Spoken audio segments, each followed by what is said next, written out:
अगर अपनी बात को कहने के बाद राहुल गांधी ये कह दें कि मार्क माई वर्ड्स, मेरी बात को लिख लो, नोट कर लो, तो समझ लो भैया कि बंदे की बात में दम तो है। क्योंकि एक नहीं कई बार ऐसा हुआ है जब राहुल गांधी ने जो कहा वो आखिर में सच हो ही गया।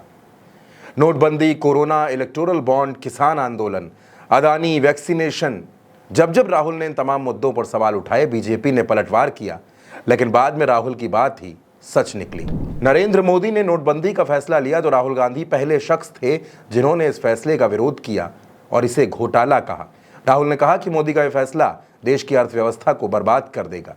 अदानी के साथ मोदी के रिश्तों पर भी राहुल गांधी हमेशा हमला बोलते रहे। मोदी जी थोड़ा सा घबरा गए क्या? नॉर्मली आप बंद कमरों में अदानी जी, अंबानी जी की बात करते हो, पहली बार आपने पब्लिक में अदानी, अंबानी बोला। और आपको ये भी मालूम कि ये टेम्पो में पैसा देते हैं। क्या ये आपका पर्सनल एक्सपीरियंस है क्या?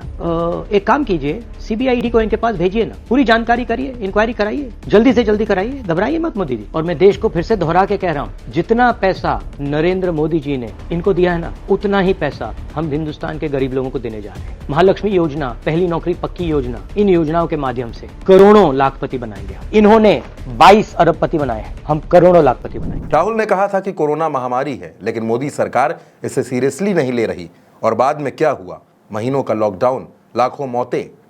राहुल गांधी ने किसानों के आंदोलन का सपोर्ट किया और यह भी कहा कि आप देखना, सरकार को ये तीनों काले कानून वापस लेने ही होंगे, लिख लीजिए। I am very, very proud of what the farmers are doing, and I fully support the farmers, and I will continue to stand with them. I raised their issue in a yatra in Punjab, and we will continue to do it. Mark my words, take it from me. These laws, the government will be forced to take them back. Remember what I said. Electoral bond के मुद्दे पर भी राहुल गांधी ने BJP को और मोदी सरकार को खूब घेरा। ये चुनाव संविधान को और लोकतंत्र को बचाने वाला चुनाव है। ये चुनाव 90% वालों का चुनाव है, पिछड़ों का, दलितों का, आदिवासियों का, गरीब जनरल कास्ट का।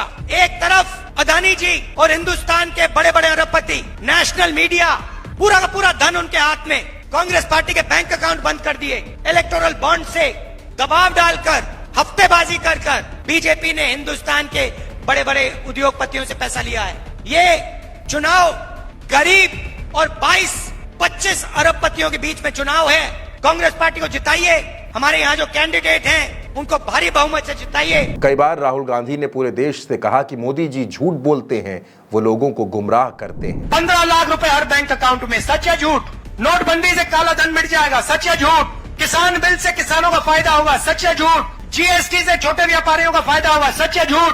किसानों को धान के लिए छत्तीसगढ़ में 2500 रुपए मिलेंगे, सच या झूठ? राहुल ने बहुत पहले ही वैक्सीनेशन पर सवाल खड़े कर दिए थे, लेकिन देश के लोगों को एहसास ही नहीं था कि जिस वैक्सीनेशन वाले सर्टिफिकेट पर मोदी जी की तस्वीर थी, वो खतरे वाला इंजेक्शन भी बन सकता है। हिंदुस्तान में 50 लाख लोग कोविड के कारण मरे हैं, आपको पता तक नहीं लगा। आपका भाई मर गया, माता पिता मर गए, आज सब हिंदुस्तान की जनता को नहीं मालूम कोविड में कितने लोग मरे। मैं बताता हूँ, 50 लाख कम से कम कोविड में मरे हैं। और जब कोविड हिंदुस्तान में लाशों की ढेर बना रहा था, तो वैक्सीन वाली कंपनी नरेंद्र मोदी को पैसा दे रहा था। एक तरफ आपकी लाशें, दूसरी तरफ वैक्सीन वाली कंपनी, क्या नाम था उसका? Serum institute